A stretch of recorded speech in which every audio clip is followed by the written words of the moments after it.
right. Episode 2, Lead with Empower podcast is back. We have Dan Jaskot, Zack Morello, GM, assistant GM with Empower Leadership.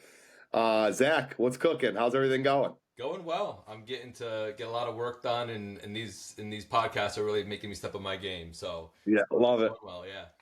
Love it. Cool. Well, hey, before we get into the episode, got to give a shout out. One of our clients, Tolland High School boys soccer, just completed a championship run for I believe it's the Central Connecticut Conference, the CCC, which is the conference that they play in. Mm-hmm. Just won the championship last night for their league. Yeah.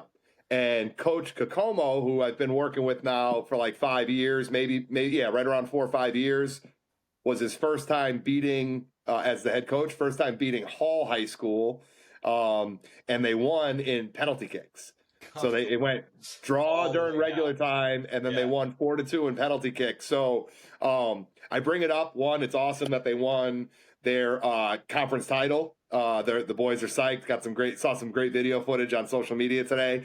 But last year's team won the state championship, and one of the things I worked with the current captains of the program in the spring, in the summer, and then with the entire team in August, and they are gunning for the repeat. They are out big game hunting right now for repeat action. So Coach Kokomo, Tolland High School, boys soccer, crush it. Keep it rolling, baby. Yeah, I'll put like a little blurb in for them too. That's awesome because it's rarer that you see, I don't want to say direct results, but that you see groups of people succeed like later on in their season or in their job or school or whatever, and they keep up ties with what they're doing, and you want to think that you're a small part of their success, and instead of just getting the program and then leaving and never seeing them again, it's cool to have that relationship with Empower.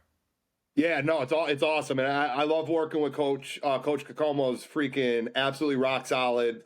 He's on a short list of coaches that we've worked with over the years that, obviously there's the pressure of coaching the sport and coaching the athletes up and being competitive. But, I think with Coach Kokomo, there's value beyond soccer. Like he coaches his athletes. So yes, he wants the team and the individuals to be the best high school athletes that they can be in that 4-year window that they have. But he's really pushing these guys to be great beyond soccer. And, it's great. It's always inspiring and great to work with him because of that. I think there's a bigger picture vision there than just like, hey, let's compete this 3 months of a high school season. Yeah. And I mean, this could be a whole podcast where you could talk about, as a coach, you understand that it isn't just about soccer. I don't care what level you're at, from preschool to pro. I'm sure that a lot of what they do and what they ingrain on the field is 90% off the field. And that's why they led to a championship. That's why they went to a W. So it's cool to know that people are out there, coaches are out there, instilling those kind of values into the athletes. I've been watching a lot of coaching type stuff lately. Specifically, I don't know if you heard of Ted Lasso, the show. No, yeah, I know. Yeah, I know the program. Never seen it. Oh man. I mean, I don't want to get off topic, but like he goes into it really quick. He goes into it into soccer or to football because he's not in America, not knowing a thing about the sport. Not knowing a darn thing, not one rule, not one regulation, nothing, not about teams, nothing. But he is a real coach of coaching the players as a team and as human beings. And of course, there's a whole seasons of the progression of their relationship. But you get to see the players evolve, not as just as soccer players, but as people. And it's because of, the values that he ingrained in them. Yep. No, I love it. And Coach C is a big culture guy. And, it's something I had the pleasure of working with him and his 4 captains throughout the off season to really, they had a lot of turnover after last year's championship team, and some really, really strong leaders as captains, which it is a double-edged sword, right? Having such strong leaders last season allowed kind of the car to be driven by those 3 or 4 guys. And then this year he had 4 guys that were kind of brand new to being in a leadership position. And one of the big pushes this offseason was not resting on your laurels and really tightening up the culture so that they can maximize, the season that they're in right now. Knock on wood, coach, keep it rolling. Sounds like they're doing just that. And we'll be following along on your state tournament run with hopes of raising another trophy and hanging another banner, in a couple of weeks. So, yep. Shout out Tolland soccer, baby. Go get it. That's great. So, topic for today. So it's funny.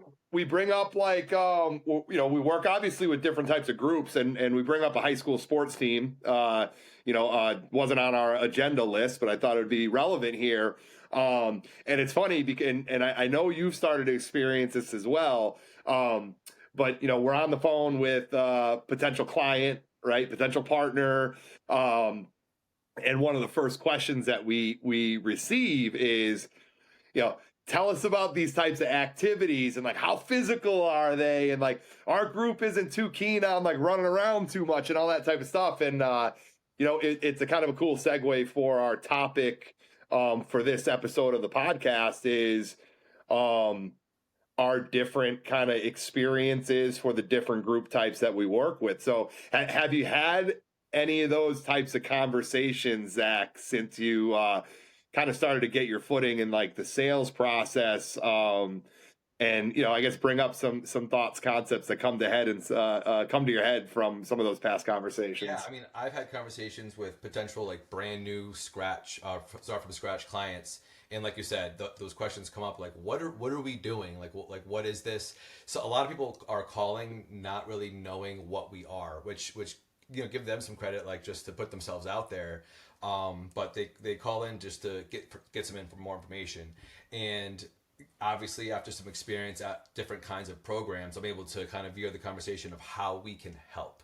And my reverse question to them, or a question back before I answer theirs, is what do you want out of the program? What do you want for your group? What kind of outcomes are most ideal for you? And like we said in the last podcast, we can use one activity for 6 different reasons, but it is a speed bump that we have to get past of yes, these things might seem like just games, and they are, but the way we do them, the way we facilitate them and organize them, we don't use them as games. It's probably 30% of what we actually use them for. So that conversation always is okay, I want to word vomit everything about Empower without trying to overwhelm them of whoa, what's happening. So we take it slow. We're okay, let me ask you some questions first. What do you want out of the program?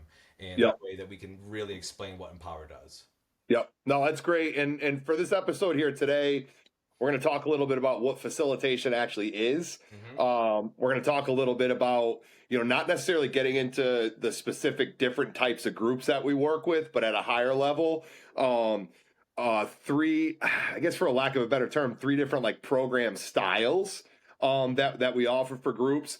And for those of you that hang on for the whole episode towards the end, we are going to share some information about a very simple activity that can be replicated just about anywhere with any group type in any setting, and talk through some ideas for you, the listener, should you want to implement said activity. So stick around for the episode, but facilitation. So right out of the gate, the word facilitation's come up, I think 3 or 4 times already. One of us has said it a couple times. And, I think someone who has not experienced, a team building event might have that quote, what is facilitation? How is it different from teaching, leading, whatever it might be? So, not going to spend too much time on it, but for those of you listening, facilitation is essentially a process of guiding a group through some sort of experience. And we will have an episode a little bit down the road that gets into a little bit more detail with regards to how much information should be given to groups or not given to groups in specific settings, and depending on the group type and their desired outcomes. But for kind of simplicity's sake, facilitation is essentially this process of guiding a group from start to finish in some sort of experience. So anytime you hear Zach or I bring up the F word, facilitation, that's what we're referring to. Yeah, and like I can elaborate a little bit, like a little bit deeper into it with I didn't know facilitation with Empower specifically of what we do, like it comes with experience. So even with me 9, 10 months into the job, like I'm still just touching the surface of facilitating. I'm going beyond of just going to a group saying, here are the rules, here's the equipment, don't get hurt, get through it. Like there, it's way more than that. You know, a baby can figure that out and teach anybody. And I think that's what's cool about Empower too is that a lot of people can look up team building activities as a manager or boss or home or coach, team building activities, and go to their group and be like, all right guys or girls, we're doing this today, let's figure out this puzzle, let's figure out this game, let's and or whatever that they come up with. And that's great. I think that's an awesome step to take, but what we do from Empower is so much deeper than that. Yeah, and I think it comes from this idea of experiential learning, right? I think that the art of facilitation is less about narrowing the path so much that it's a no-brainer. Like, this is what we need to do, this is how we're gonna do it, and we're gonna find success within 5 minutes, 10 minutes. The idea of facilitation is having these wider parameters, right? Where there's still, hey, what are we trying to accomplish? What rules do we have to play by?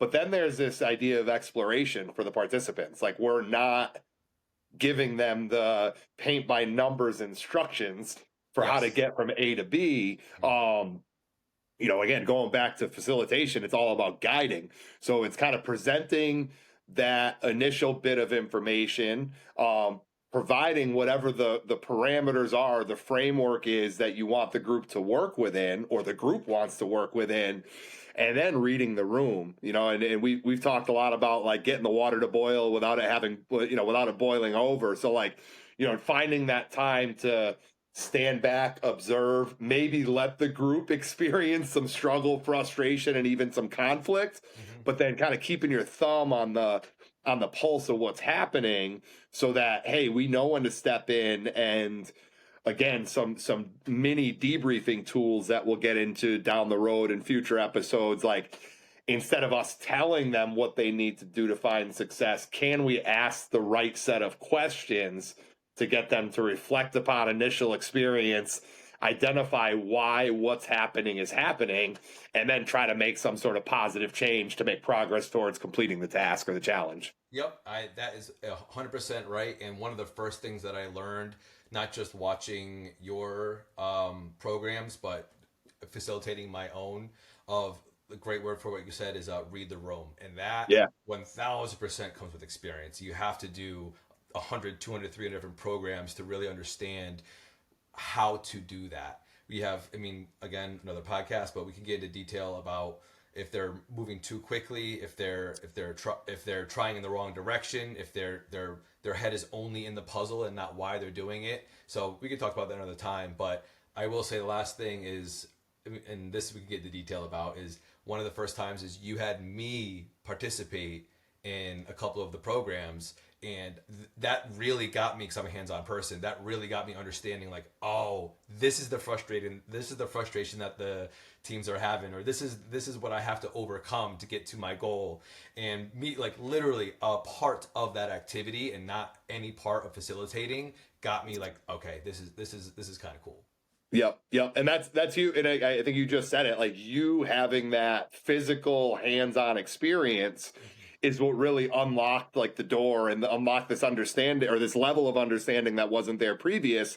And the same could be said to our for our participants, right? If we're there just spoon feeding them answer after answer after answer and essentially doing the challenge for them, yes, there's glory in task completion, but I would argue that there would be not much learning taking place in that moment. Yeah, well, of course. And like you said, task completion. There's no monetary physical reward that you get from getting these activities done. It's Correct. getting them done with your team, getting them done with yourself, leading yourself into it. That's the reward, and that's why we're not helping you here or helping you in that way.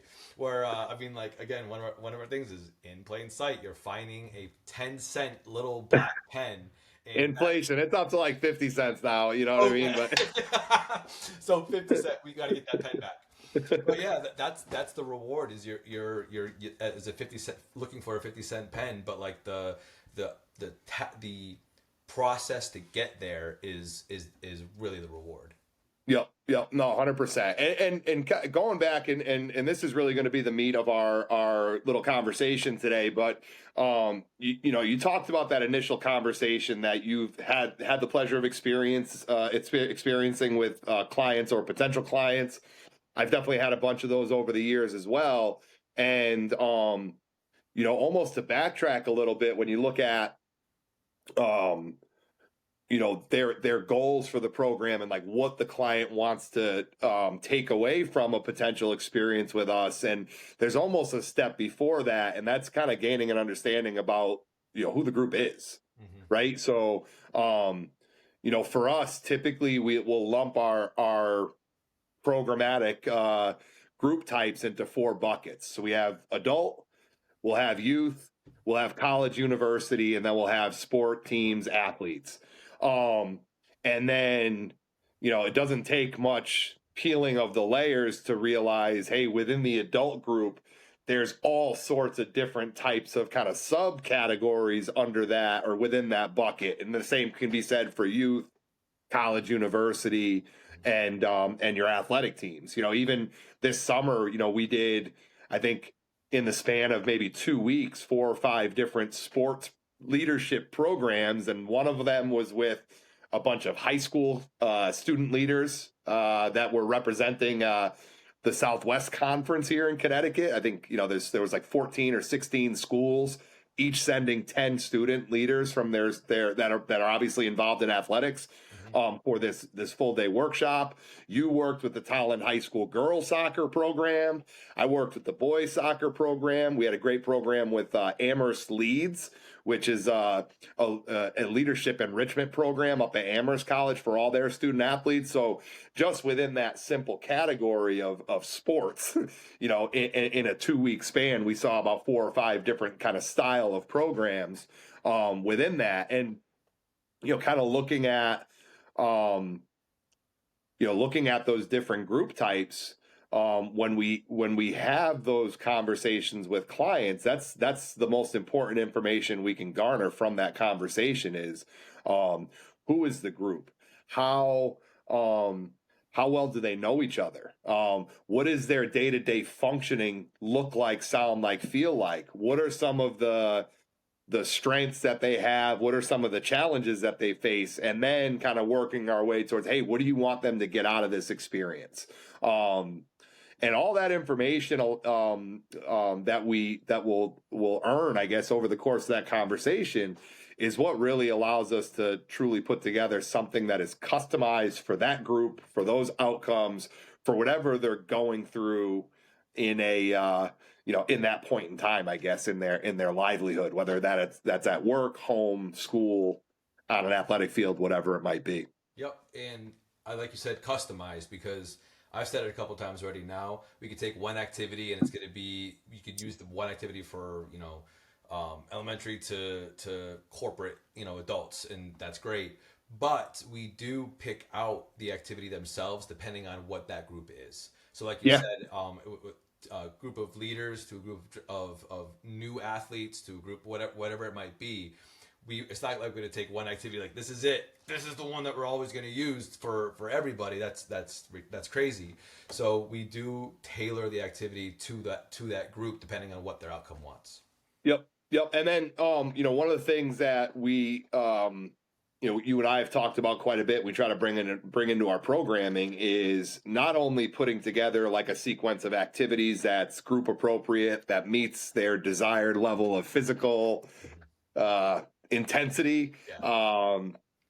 and that's geared towards these outcomes, But then we're also trying to, at some level, emulate what they go through on a day-to-day basis in their natural habitat, in their day-to-day environment. And what's cool about that, when you look at, all right, we're taking a break for, we'll use a corporate team for instance here, we're taking a break from Q3 or the start of Q4 or whatever it might be, to do this experience.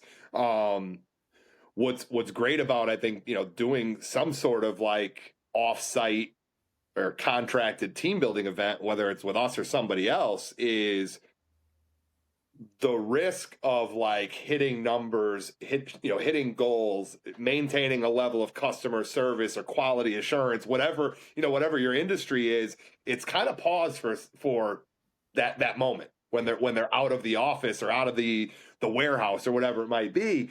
And if we can effectively emulate or simulate what their day-to-day environment is like, they're having an opportunity to look at like, oh, there's conflict between Zach and I here, and we're seeing it in our day-to-day as well. Maybe it's not a debilitating situation, but it's one of those like uncomfortable, whatever. Yeah.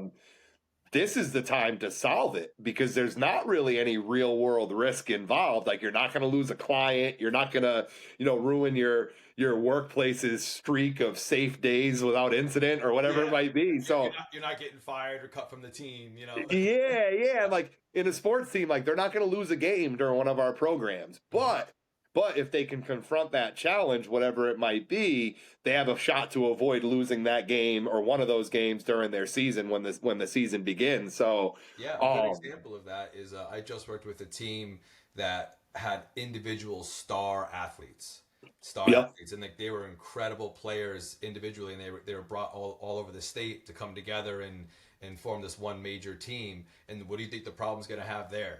They're all going to try to be the star. They're all going to try to show what they've got individually when it's a team sport, and the only way to get the ball in the goal is to work together. And yep, as generic as that is, it's not easy. yep, You're talking about like I've been the best since I was 5 years old at, let's say, lacrosse or field hockey, and I've only been used to being the dominant person in my team all the way up until this level. Now every person has had that experience, so you try to facilitate an activity where you want to see who comes out as the leader, or you want to be, we could talk about it again, a passive leader, and that's still leadership.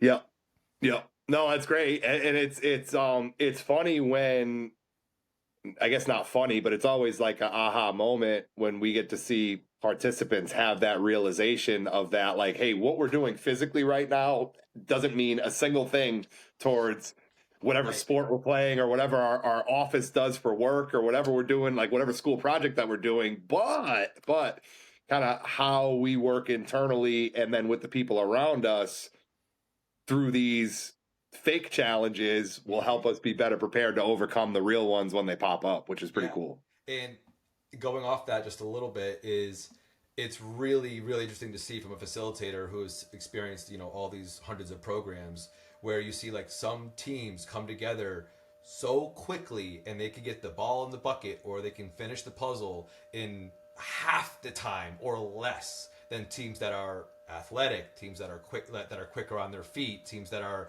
just gifted athletes, and they're not even coming close to our little ninth grade group that just kills it just because they can just let go of their own personal vendetta to win and just work as a team, and they could just crush it.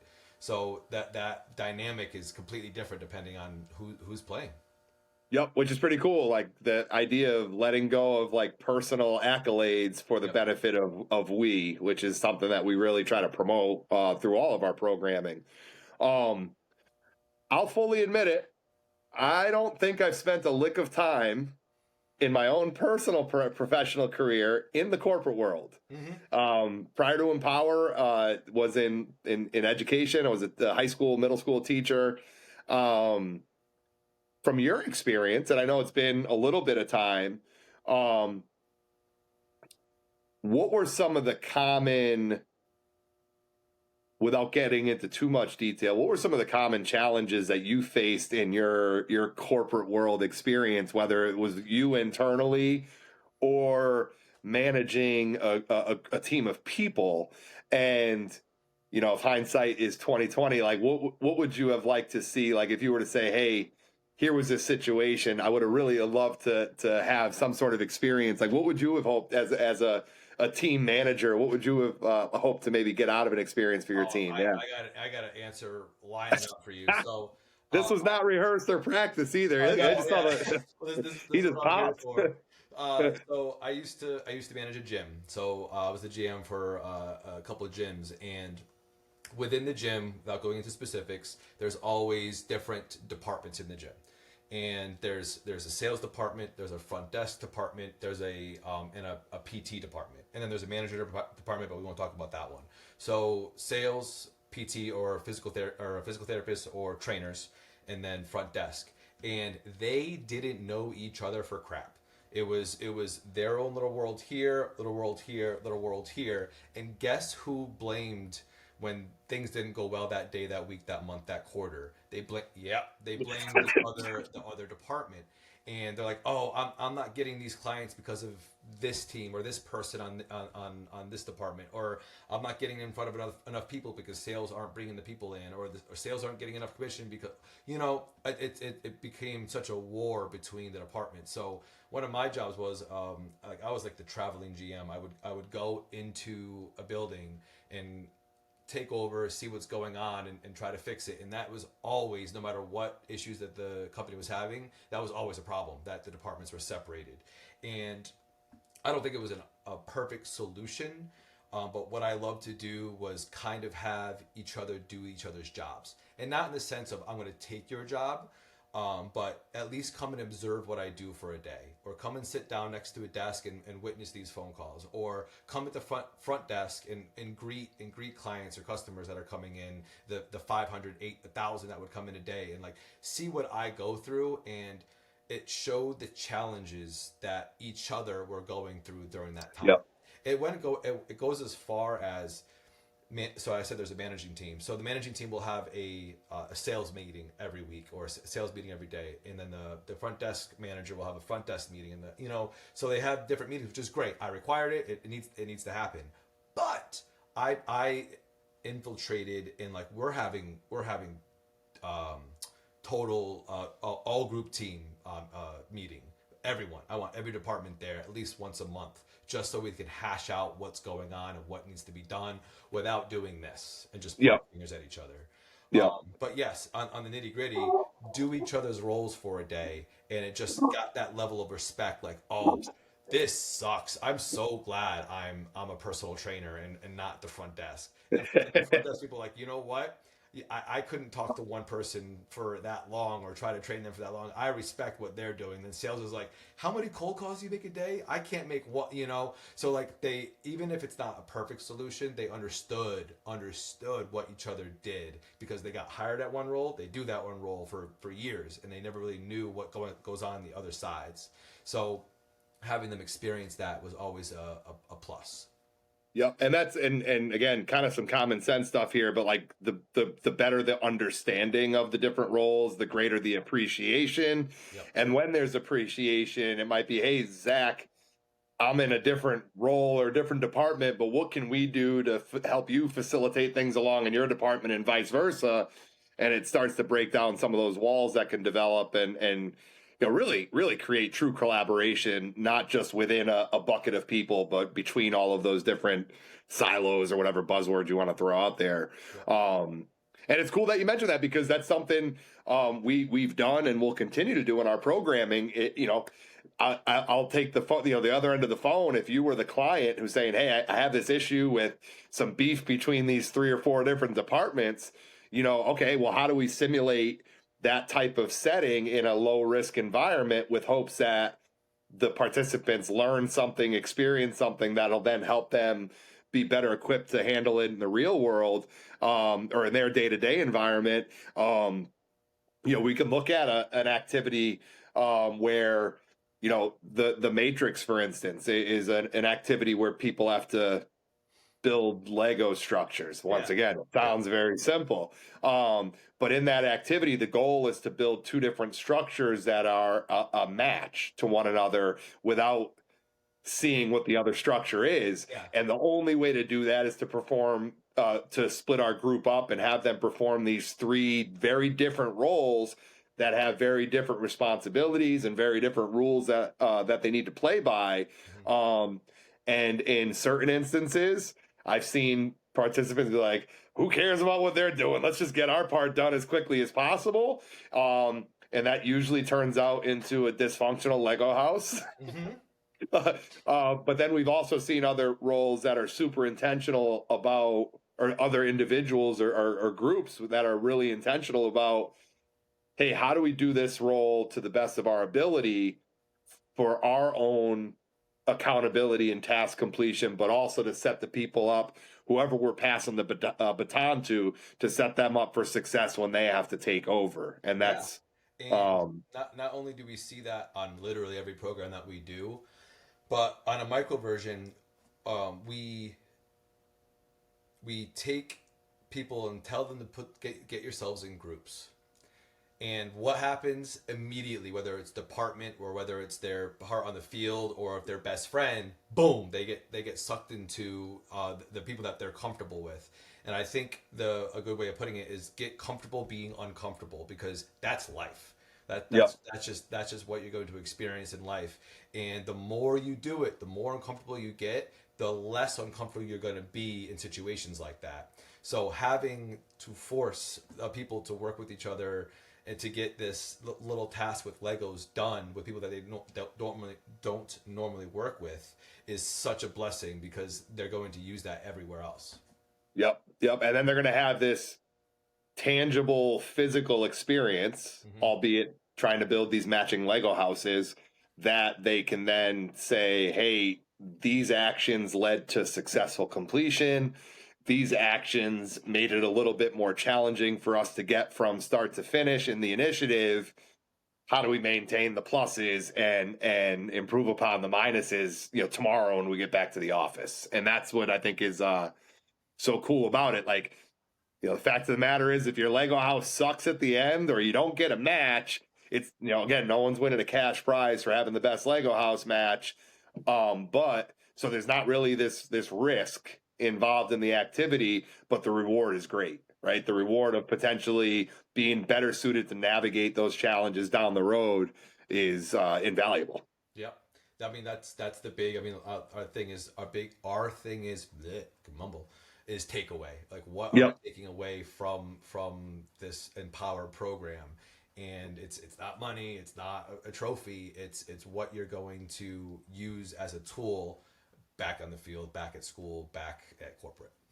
Yep, 100%. So, we'll tie up this little section of the episode here, but if you are someone who's interested in doing team building, right? So whether it's your students, your athletes, college leadership group that you oversee, corporate office, whatever it might be, make sure to, if the question isn't asked about who your group is, what they do, what are some of their high points, what are some of their challenges, and what you want to get out of the experience. If that question is not asked in the sales process, whatever you want to call it, bring that information up. And if you feel like you're in a situation where there's a good chance of like square peg in the round hole, meaning like force feeding somebody, like here's our stock team building experience, take it or leave it, that's one that I would probably avoid. Mm-hmm. Right. And I know there's a ton of great practitioners out there, beyond our team, that really is going to kind of take that approach of, let's figure out who the group is, what they want, and their desired level of like participation before we just cram something down their throat because it's easy for us or it's convenient for us. So if you're in that spot, make sure that information is discussed, because that is the absolutely most necessary first step towards having an experience that's in alignment with who, meet them where they're at, who your group is, what they need, what you want for them. So, good talk right there. And as promised, little little activity introduction or a little takeaway. I'm going to go with a simple one here: art forgery. Yep. All right. So art forgery is somewhat in vain to the matrix activity, and it's an activity that is very easy to modify, make easier, very easy to extend, make more challenging, and can be kind of facilitated up or down depending on the different group type that we're working with. I'll add, Yeah. it's also easy to create. You could do this with supplies probably at your job or at school. 100%, and that's why we picked. That's why the art forgery was the activity of choice for today's episode. Because what I love about this activity, you don't need any special supplies. Like Zach said, like you can open up your desk drawer. You probably got what you need to run it. If you're a teacher, your students' supplies, their crayons, markers, whatever, you probably have what you need to run it. So, to frame it out real quick, art forgery. General principle behind the activity, there's some sort of provided image. We like to use those little pop-up signs that we set up on tables at like conferences or when we're a vendor at some sort of event. We set up this pop-up sign, and we'll explain to the group. And I like to have a little fun with this one. This is like probably my only activity where I like to do a little storytelling. Yep. I'm not really good at it, but it's like this whole premise of like over here is this very rare, priceless, one of a kind piece of art, which technically it is. It's a photo from one of our past programs that no one else has. Yeah. The mission for the group is to create the best possible forgery fake of this rare, priceless, extremely expensive piece of Empower Museum art. And the way participants go about doing that is there are 2 roles that need to be played during the team. So role number 1 is the communicator. During the activity block, which typically this activity runs anywhere from like 20 to 40 minutes, depending on how complex the image that you're using is. About 20 to 30 minutes. Communicators can go back and forth and look at the art as many times as needed during the activity. Every time they go up there, they then go back to their partner, who is the quote unquote forger. Now, the forger doesn't get to look at the art because you don't want to get caught, right? The forger is holed up in some remote basement somewhere way far away from this museum. The communicator is the one breaking in, doing the dirty work. Forger just has to get the information and create the replica. So in using our little call here, Zach might be the forger. I'll go look at the image and explain to Zach, like, hey, in the top right corner is the sun and a couple clouds, and we kind of repeat that process until we feel like either time runs out or we feel like we have the best possible forgery that can be sold on the black market.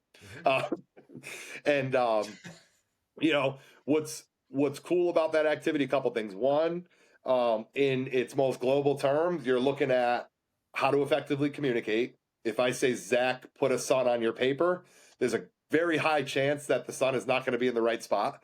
Right. So get in participants to really think about what is effective communication truly.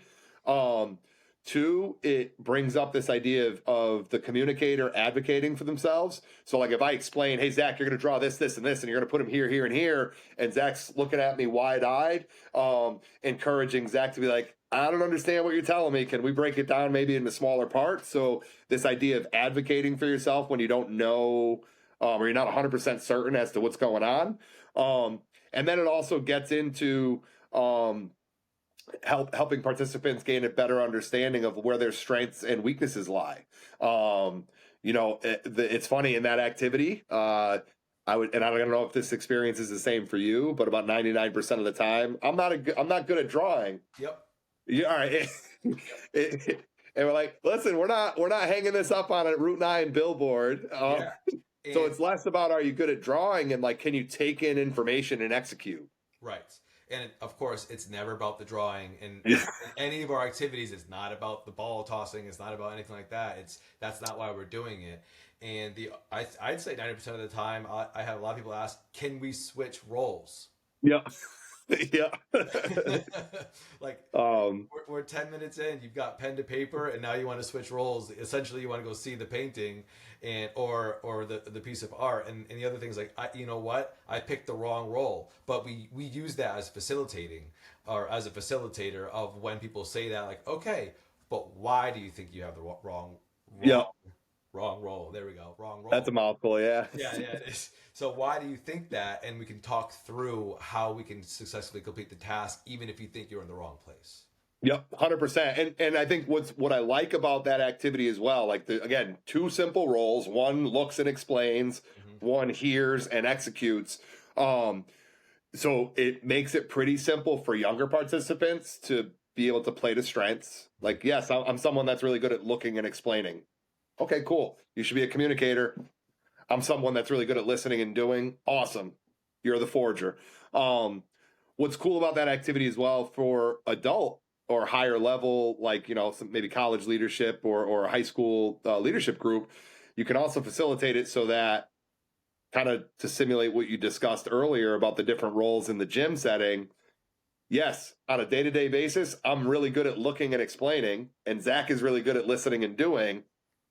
Let's reverse roles. Let's try it. Yeah. Let's put the shoe on the other foot, right? Like, what's to lose? Right.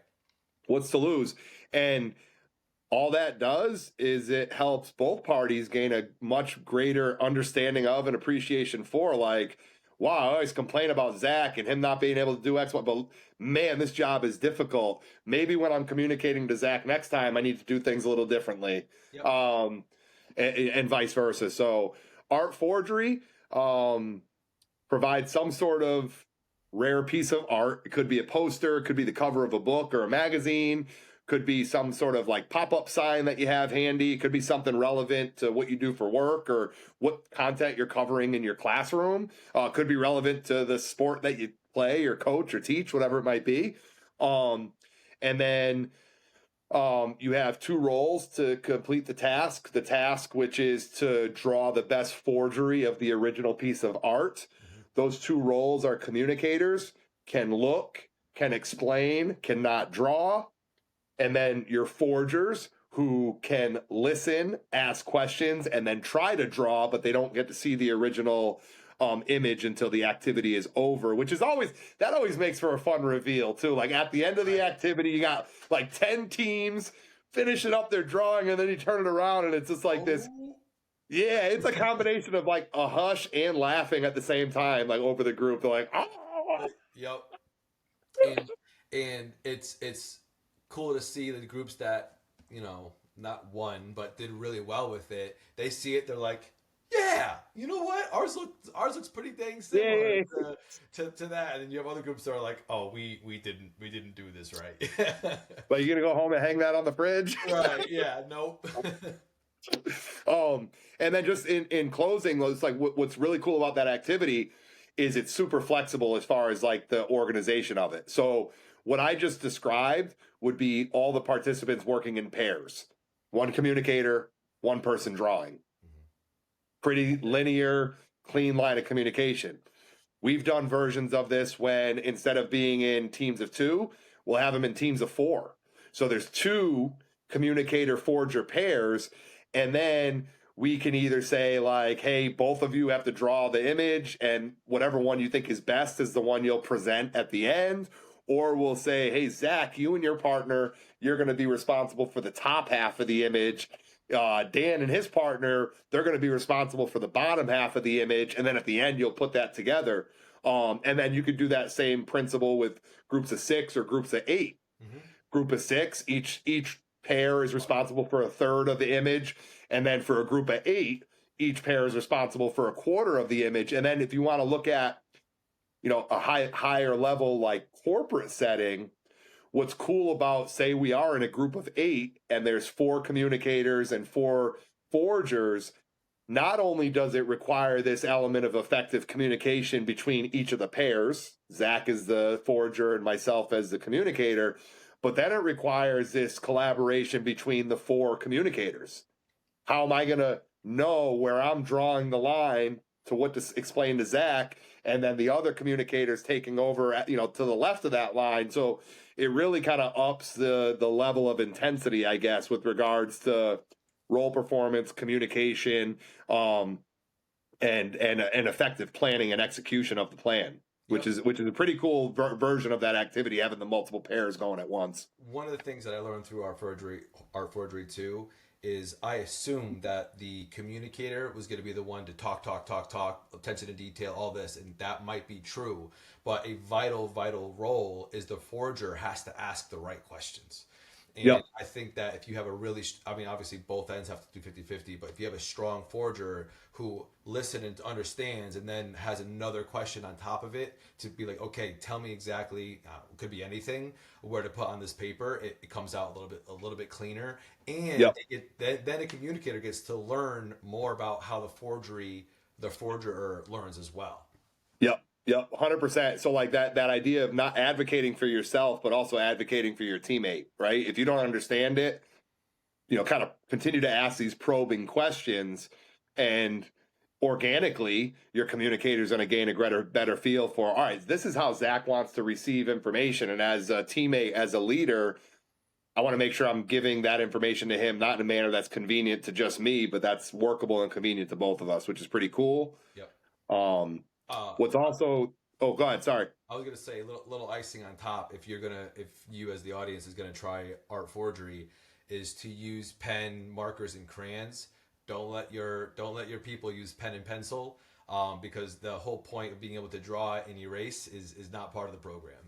Yep. And great minds think alike there, Zach, because that was one of the things I was going to kind of close off on that activity. The other facilitation point that we find ourselves sneaking in there is like check, double check, triple check, verify before you put Sharpie to paper. Right. And can I get another sheet of paper, mister? I'm like, what'd you do? And they're scribbled all over, like, oh no. Yep. You'll see communicators like when the forgery goes down, they're like, no, like, where did it? But like, let's talk. That's funny and cute, but like, where did it fall apart? What was it? Was it the forger not asking the question? Was the communicator not being detailed enough? And take it from there. Yep. So it's a good old lesson of think before do as well. Exactly. So, hey, episode 2, Lead with Empower podcast, just about to be in the book. So again, just to recap, if you are someone that's exploring the idea of a team building event, make sure the questions are being asked or answered about who your group is, what their dynamic is, what you want them to have out of the experience, their desired level of physical ability, all that information. Because if someone is not considering that information when they're designing your experience, odds are they're going to miss the mark when it comes to the day of the event.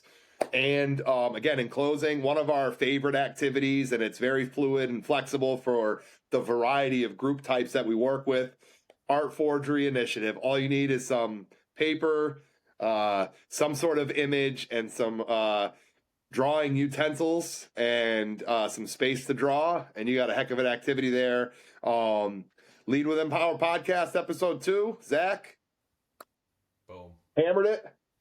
Looking forward to the next one. Thanks to everybody for checking us out. Again, leadwithempower.com. Check us out on Instagram. Our handle is @leadwithempower. A lot of great content out there. And appreciate you joining us. Go on and have a day. Thank you, Dan. Thanks, Zach.